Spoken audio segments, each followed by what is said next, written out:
Toma mi mano y sube conmigo al monte. Te mostraré lo que yo ya he visto. El espíritu de este siglo está usando como marionetas a figuras públicas, los artistas, educadores, políticos, empresarios. Los nombres de los injustos antagonizan en nuestra historia. ¿Y qué veo? Tinieblas muy oscuras. Y eso es una buena noticia. Toma mi mano y camina a mi lado, que la fe nunca significó caminar con los ojos cerrados, sino con los ojos bien abiertos, mirando fijamente a la realidad adversa, con los pies firmes en la roca, con convicción en el corazón.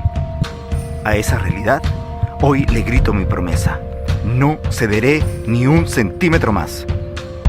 Cuando la noche está más oscura, es el preciso momento que anuncia el amanecer de su luz.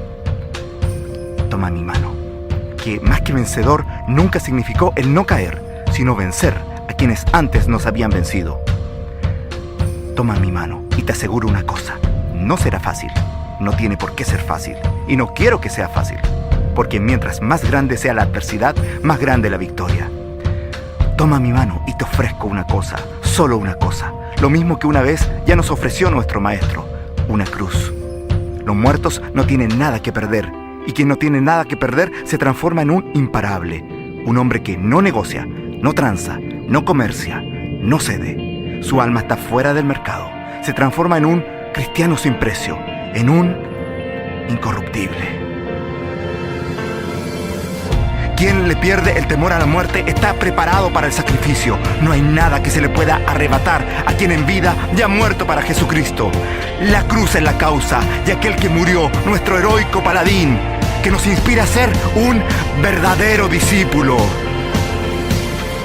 Un verdadero discípulo agarra con fuerza su realidad y la transforma con el poder de la decisión de seguir a Cristo, cueste lo que cueste, a fin de manifestar su reino.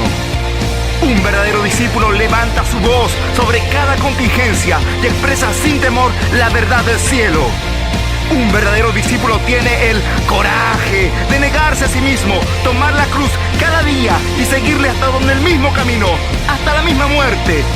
Un verdadero discípulo, donde quiera que esté, afectará su entorno. Es sal sacudida del salero, un inmiscuido, uno que no espera invitación, porque el denuedo celestial le impulsa a transformar, no le intimida su campo de batalla, cualquiera que fuere. Educación, gobierno, economía, arte, familia, adoración, comunicación. Y cuando vuelve cansado a casa, renueva sus fuerzas en búsqueda de más.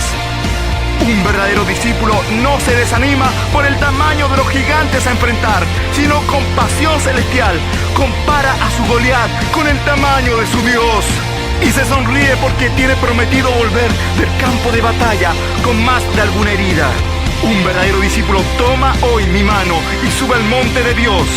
Un verdadero discípulo cree, trabaja y lucha por la expansión del reino de los cielos, aquí y ahora.